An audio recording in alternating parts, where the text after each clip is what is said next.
बैंगनी और इंडिगो नियन रोशनी से धड़कता है, जो सर्किट जैसा दिखता है। ऊपर एक कृत्रिम सूर्य घूमता है, जो शहर के दृश्य पर अपनी निर्मित रोशनी डालता है। कृत्रिम आकाश निर्मित सूर्य की चमक में नहाया हुआ था, जो अपने 6 घंटे के दिन से गुजर रहा था। सेक्टर 9 के नीचे लीरा शांत धूल भरे सर्विस शाफ्ट में उतरती है।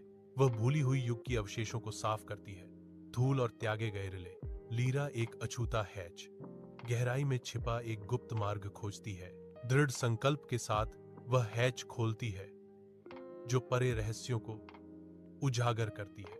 लायरा एक कमरे में कदम रखती है, जो अप्रचलित तकनीक की फुसफुसाहट से गूंजता है।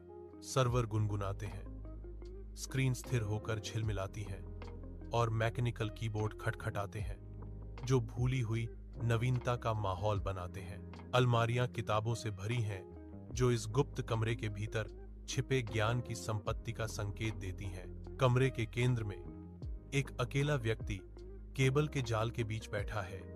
उनकी उपस्थिति एक रहस्य है। लायरा सावधानी से आकृति की ओर बढ़ती है। हवा प्रत्याशा से भरी हुई है। गुप्त कमरे की धुंधली सीमाओं में एक आकृति नींद से जागती है। आंखें फड़फड़ाती हैं। अंजीर की निगाहें लायरा पर टिक जाती हैं। उसका चेहरा हल्की रोशनी में चिंता से उभरा हुआ है। लायरा की आवाज सन्नाटे को चीरती है। वह कहता है कि वह न्यूरोनेट से जुड़ा नहीं है।